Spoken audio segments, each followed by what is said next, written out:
जैसे कि दोस्तों हमने यूपीएससी की सीरीज़ शुरू की है और उसमें हमने कहा था कि हम हर एक सब्जेक्ट को एक एक करके धीरे धीरे करके कंप्लीट करेंगे।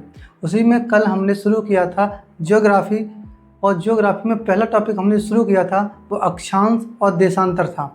तो उसमें हमने अभी ज़्यादा डिकोड नहीं किया था, थोड़ा सा ही पढ़ा थे। अब हम उसी को आगे कंटिन्यू करते हुए हमने कहा था कि हम अक्षांश को जब पढ़ेंगे तो उसमें जो 3 अक्षांश हैं मोस्ट इम्पॉर्टेंट हैं एग्ज़ाम के पॉइंट ऑफ व्यू से, तो हम उन्हीं को डिकोड करने जा रहे हैं। आज हमारा बेसिकली इन्हीं 3 अक्षांशों में, जो 3 अक्षांश मैंने आपको बताए थे, भूमध्य रेखा, कर्क रेखा और मकर रेखा, तो इन तीनों अक्षांशों की बात करूं मैं तो इनमें से आज हम एक को डिकोड करेंगे जिसका नाम है भूमध्य रेखा। तो चलिए हम अपने सफ़र पर चलते हैं। और मैं एक आपसे यहाँ रिक्वेस्ट करना चाहूँगा कि अगर आपको जियोग्राफी पढ़नी और समझनी है और सीखनी है और आप उसे विजुलाइज करना चाहते हैं तो अपने पास मैप ज़रूर रखिए, और जैसे जैसे मैं आपसे कहूँ आप मैप में उन चीज़ों को ज़रूर देखिए, तो आप देखेंगे कि आपको जियोग्राफी आपके लिए बहुत ही इंटरेस्टिंग सब्जेक्ट बन जाएगा और आपको जियोग्राफी में बहुत ज़्यादा इंटरेस्ट फील होगा और आप कभी भी जियोग्राफी आपको उबाऊ सब्जेक्ट नहीं लगेगा। चलिए देखिए, आज हमने टॉपिक को चुना है उसी में, तो हमारा भूमध्य रेखा है। और भूमध्य रेखा को तो अब इसमें देखो इसको कई नाम से जानते हैं। जैसे हमने लिखा है जीरो अक्षांश, भूमध्य रेखा, विषुवत रेखा, इसके कई नामों से जाना जाता है। तो पहले हम एक एक करके इनको डिकोड करते हैं। देखो अक्षांश क्या है, मान लो हमने बोला कि अर्थ है, और अर्थ को हमने क्या है कि इसको समझने के लिए किसी चीज़ की लोकेशन जानने के लिए, उसको एनालिसिस करने के लिए इस पर कुछ हमने लाइन खींची थी जिसको हमने अक्षांश और देशांतर कहा था। जैसे हम देशांतर हमें आगे पढ़ना है तो उसी में कि जो एक लाइन, जो बेस लाइन खींची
होते हैं 12-12 घंटे के, दोनों क्या होते हैं समान होते हैं। और ऐसा नहीं है कि एक दिन हो, बल्कि साल भर, ये साल के जितने भी दिन हैं उसमें सब के सब 12 घंटे की रात, 12 घंटे का दिन, इस तरीके से पूरा बराबर बराबर हमारे होते हैं। अब लेकिन होता क्यों है इसको समझिए कि विषुव का मतलब होता है कि यहाँ पर सूरज की किरणें सबसे ज़्यादा लंबवत, सबसे ज़्यादा सीधी पड़ती हैं, इसलिए यहाँ पर गर्मी बहुत ज़्यादा होती है, टेम्परेचर बहुत ज़्यादा है। लेकिन यहाँ विषुव को जानना है तो यहाँ पर केवल 2 तारीख ऐसी आती है जिसे हम कह सकते हैं 21 मार्च और 23 सितंबर। ये दो डेट ऐसी हैं जिस पर सूरज की किरणें ठीक 90 डिग्री के एंगल बनाती हैं,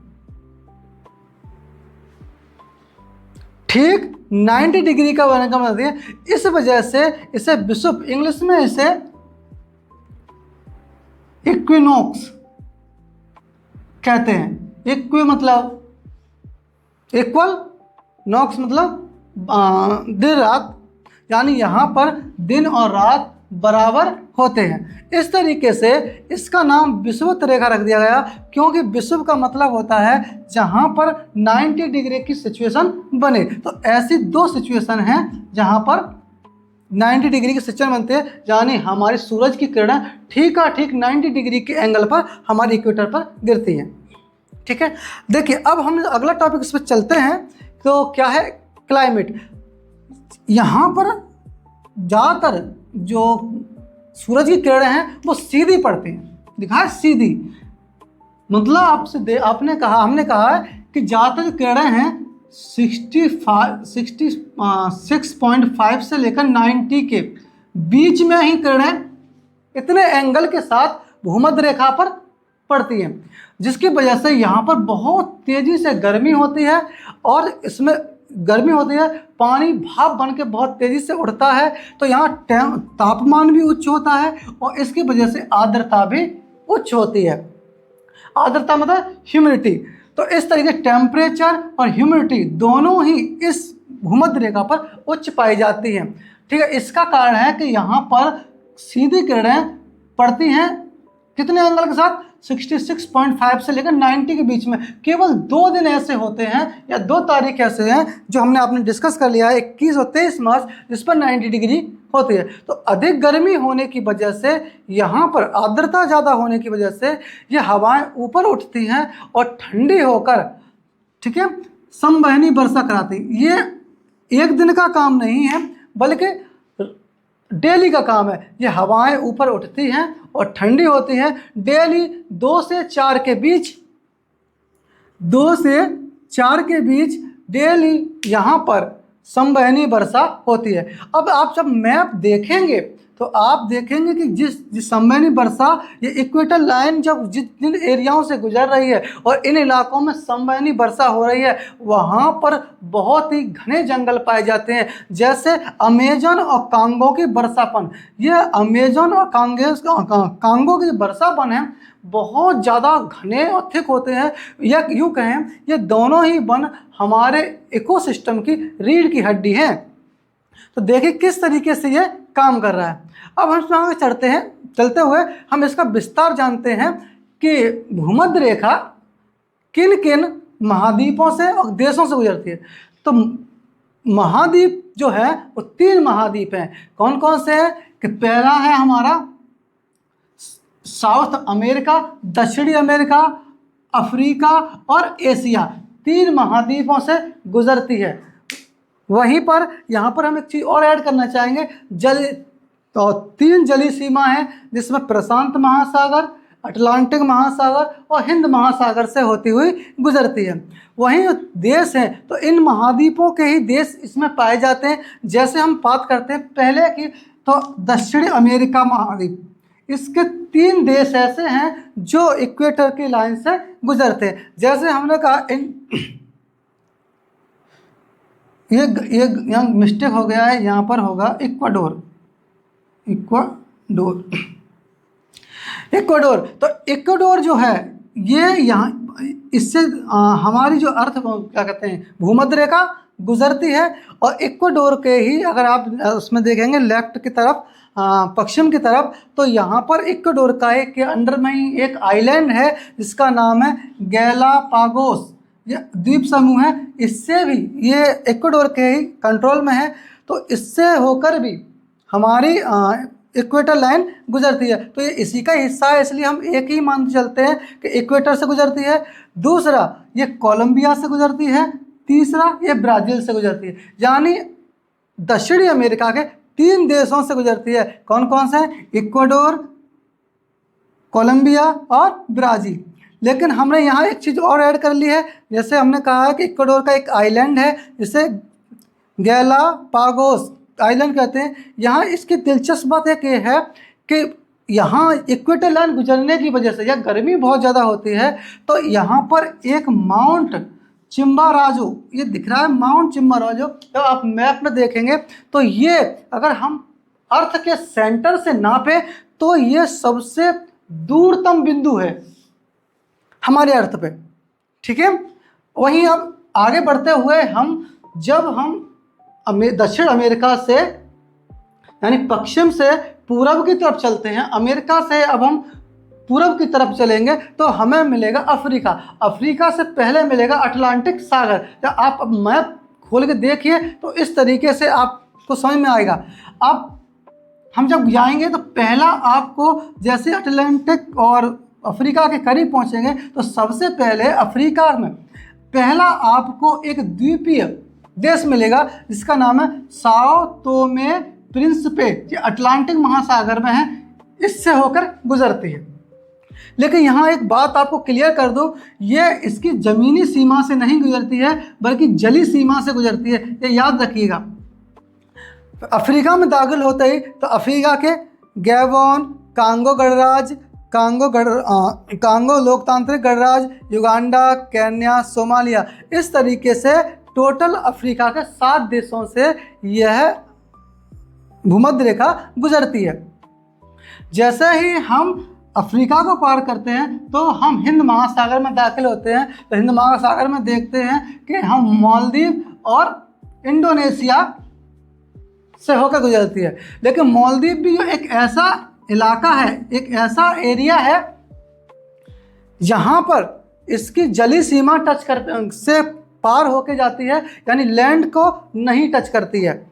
वहीं इंडोनेशिया है, इंडोनेशिया के कुछ द्वीप ऐसे हैं जो इक्वेटर लाइन जिनसे गुजरती है। जैसे मैंने यहाँ पर दिखाने की कोशिश की है, देखिए इंडोनेशिया के सुमात्रा, बोर्नियो, सुलावेसी और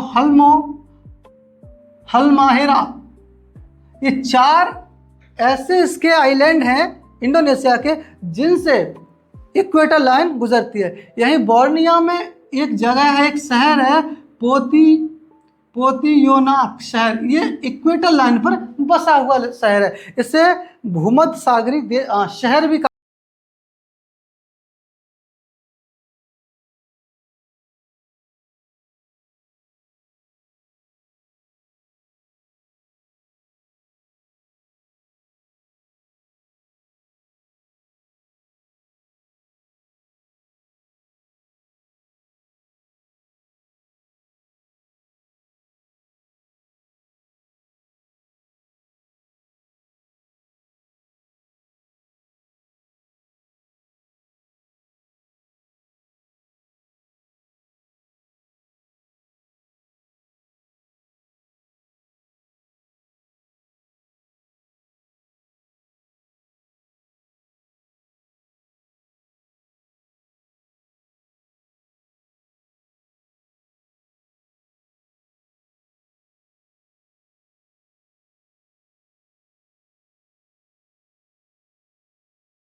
हम अर्थ पे बात कर रहे हैं इस तरीके से। तो हमने अक्षांश किए, वहीं पर आप देखेंगे किस तरीके से हम जब देशांतर रेखाएं खींचेंगे, इस तरीके से देशांतर रेखाएं जब खींची जाएंगी तो जो प्राइम मेरिडियन है यानी जीरो अक्षांश और जीरो देशांतर जब आपस में इस तरह से एक दूसरे को काटती हैं, एक दूसरे को मिलती हैं, जीरो अक्षांश यानी इसका भी जीरो और इसका भी जीरो, ये आपस में एक दूसरे को जो काटती हैं वो गिनी की खाड़ी में काटती हैं, एक दूसरे को इंटरसेक्ट करती हैं, जो कि अटलांटिक सागर में स्थित है। यही था हमारा आज के टॉपिक में और ये पूरा कंप्लीट हो गया है। अगर इससे रिलेटेड आपके मन में कोई डाउट हो जो आपको परेशान कर रहा हो, आप हमें कमेंट के माध्यम से जुड़ सकते हैं। नेक्स्ट वीडियो में हो सकेगा तो हम उस डाउट को आपके क्लियर कर देंगे। ठीक है, तब तक आप अपना ख्याल रखिए और पढ़ाई का एंजॉय कीजिए।